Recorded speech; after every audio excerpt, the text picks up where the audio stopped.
নিরাপত্তা নিয়ে কূটনীতিকদের আশ্বস্ত করল পররাষ্ট্র মন্ত্রণালয়। নির্বাচনের দিন বিদেশি পর্যবেক্ষক চায় সরকার। রিজার্ভ $35 বিলিয়ন উন্নীত করার লক্ষ্য। খেলাপি ঋণের হার বেড়েছে উদ্বেগজনকভাবে, জানালেন গভর্নর।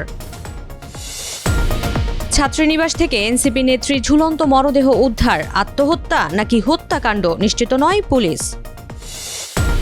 বায়ু দূষণে দক্ষিণ এশিয়ায় বছরে প্রায় 10 লাখ মানুষের অকাল মৃত্যু, বিশ্বব্যাংকের প্রতিবেদন।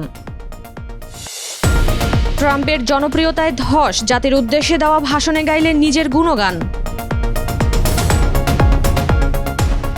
স্বাগত জানাচ্ছি দ্য বিজনেস স্ট্যান্ডার্ডের নিয়মিত আয়োজন টিভিএস রাত 8টার সংবাদে। সঙ্গে আছি তামান্না খন্দকার। দেখছিলেন সংবাদ শিরোনাম, এবার বিস্তারিত। যেখানেই নিরাপদ লেনদেন সেখানেই টেলিক্যাশ। টেলিক্যাশ, নিরাপদ লেনদেন নিমিষেই। আসন্ন ত্রয়োদশ জাতীয় সংসদ নির্বাচন ও গণভোট সামনে রেখে বিদেশি পর্যবেক্ষক পাঠানোর জন্য বিভিন্ন দেশকে আমন্ত্রণ জানিয়েছে বাংলাদেশ সরকার। একই সঙ্গে নির্বাচনের সময় বিদেশি দূতাবাস ও কূটনীতিকদের নিরাপত্তার বিষয়েও তাদের আশ্বস্ত করা হয়েছে। 18 ডিসেম্বর রাষ্ট্রীয় অতিথি ভবন পদ্মায় ঢাকায় নিযুক্ত বিভিন্ন দেশের কূটনীতিকদের নিয়ে আয়োজিত এক ব্রিফিংয়ে পররাষ্ট্র মন্ত্রণালয়ের পক্ষ থেকে এ আহ্বান ও আশ্বাস দেওয়া হয়। পররাষ্ট্র মন্ত্রণালয় জানায়, ব্রিফিংয়ে আসন্ন নির্বাচন ও গণভোট উপলক্ষে নেওয়া হালনাগাদ প্রস্তুতি সম্পর্কে কূটনীতিকদের অভিহিত করা হয়। এ সময় জানানো হয়, নির্বাচন কমিশন বিদেশি নির্বাচন পর্যবেক্ষকদের স্বাগত জানাতে প্রস্তুত। সুষ্ঠু ও স্বচ্ছ নির্বাচন প্রক্রিয়ার স্বার্থে দেশগুলোকে পর্যবেক্ষক দল পাঠানোর জন্য আমন্ত্রণ জানানো হয়। দেশের আইন শৃঙ্খলা পরিস্থিতি সম্পর্কে কূটনীতিকদের জানানো হয়, সশস্ত্র বাহিনী সহ দেশের সব আইন শৃঙ্খলা রক্ষাকারী বাহিনী পরিস্থিতি নিয়ন্ত্রণে সদা সতর্ক ও সচেষ্ট রয়েছে।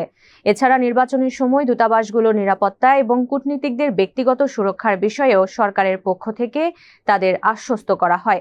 ব্রিফিংয়ে ঢাকায় অবস্থিত বিভিন্ন দূতাবাসের প্রায় 40 জন কূটনীতিক উপস্থিত ছিলেন। চলতি অর্থবছরের মধ্যেই দেশের বৈদেশিক মুদ্রার রিজার্ভ $35 বিলিয়ন উন্নীত করার লক্ষ্য নেওয়া হয়েছে বলে জানিয়েছেন বাংলাদেশ ব্যাংকের গভর্নর আহসান এইচ মুনসুর।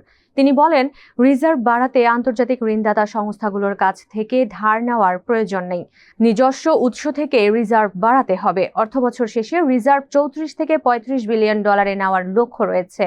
আজ বৃহস্পতিবার রাজধানীতে ইকোনমিক রিপোর্টার্স ফোরাম ERF আয়োজিত ব্যাংকিং খাত সংস্কার, চ্যালেঞ্জ ও করণীয় শীর্ষক আলোচনায় এসব কথা বলেন তিনি।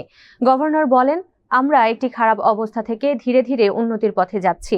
ব্যাংকিং খাতে আস্থা ফেরানো হয়েছে এবং সামগ্রিক অর্থনীতিতে স্থিতিশীলতা এসেছে। ব্যালেন্স অব পেমেন্ট বা ডলার পরিস্থিতি নিয়ে এখন কোনো উদ্বেগ নেই। তবে ব্যাংকিং খাতে বড় ধরনের সমস্যার কথাও স্বীকার করেন তিনি। গভর্নর বলেন, অনেক ব্যাংকে মূলধন ঘাটতি রয়েছে এবং খেলাপি ঋণের হার উদ্বেগজনকভাবে বেড়েছে। রাজধানীর জিগাতলায় একটি ছাত্রীনিবাস থেকে জাতীয় নাগরিক পার্টি এনসিপির এক নেত্রীর ঝুলন্ত মরদেহ উদ্ধার করেছে পুলিশ। তার নাম জান্নাত আরা রুমি। বৃহস্পতিবার ভোরে রাজধানীর জিগাতলার পুরানা কাঁচাবাজার এলাকায় মেয়েদের একটি হোস্টেল থেকে রুমির মরদেহ উদ্ধার করা হয়। তিনি এনসিপির ধানমন্ডি থানা ইউনিটের যুগ্ম সমন্বয়কারী ছিলেন। হাজারীবাগ থানা পুলিশ জানায়, ভোর আনুমানিক 4:10 খবর পেয়ে থানা পুলিশের একটি দল ঘটনাস্থলে যায়। সেখানে জান্নাতি ফিমেল স্টুডেন্ট হোস্টেলের 5ম তলার একটি কক্ষ থেকে তার ঝুলন্ত মরদেহ উদ্ধার করা হয়। পুলিশ জানায়, কক্ষটি ভেতর থেকে তালাবদ্ধ ছিল। পরে মরদেহ উদ্ধার করে ময়নাতদন্তের জন্য ঢাকা মেডিকেল কলেজ হাসপাতালের মর্গে পাঠানো হয়েছে। পুলিশ জানিয়েছে, ঘটনাটি আত্মহত্যা নাকি হত্যাকাণ্ড তা এখনও নিশ্চিত হওয়া যায়নি। তদন্ত চলমান রয়েছে। দক্ষিণ এশিয়ার ইন্দো গাঙ্গেয় সমভূমি ও হিমালয়ের পাদদেশ অঞ্চল জুড়ে বায়ু দূষণ স্বাস্থ্য ও উৎপাদনশীলতায় বড় ধরনের ক্ষতি ডেকে আনছে। বায়ু দূষণ এখন এই অঞ্চলের সবচেয়ে গুরুতর উন্নয়ন চ্যালেঞ্জগুলোর একটি। বিশ্বব্যাংকের প্রকাশিত প্রতিবেদন a breath of change, solution for cleaner air in the Indo গাঙ্গেয় প্লেন্স অ্যান্ড হিমালয়ান ফুটহিলস এসব তথ্য তুলে ধরা হয়েছে। আজ বৃহস্পতিবার এ প্রতিবেদন প্রকাশ করে বিশ্বব্যাংক। প্রতিবেদনে যেসব অঞ্চলের কথা বলা হয়েছে সেগুলো হলো বাংলাদেশ, ভুটান, ভারত, নেপাল ও পাকিস্তান। এসব দেশে প্রায় 100 কোটি মানুষ প্রতিদিন অস্বাস্থ্যকর বাতাসে শ্বাস নিচ্ছে, যার ফলে প্রতি বছর প্রায় 10 লাখ মানুষের অকাল মৃত্যু হচ্ছে। অর্থনৈতিক ক্ষতির পরিমাণ বছরে আঞ্চলিক মোট দেশজ উৎপাদনের প্রায় 10% বলে ধারণা করা হচ্ছে। প্রতিবেদনে আরও বলা হয়েছে, বিভিন্ন খাত ও প্রশাসনিক পর্যায়ে কয়েকটি নির্দিষ্ট উদ্যোগ একযোগে নেওয়া গেলে দূষণ উল্লেখযোগ্যভাবে কমানো সম্ভব। এতে জনস্বাস্থ্যের উন্নতি হবে এবং অর্থনৈতিক প্রবৃদ্ধিও আরও শক্তিশালী হবে। দ্বিতীয় মেয়াদে ক্ষমতায় এসে প্রায় প্রতিদিনই খবরের শিরোনাম হয়েছেন মার্কিন প্রেসিডেন্ট ডোনাল্ড ট্রাম্প। হেন কিছু নেই যা তিনি করেননি।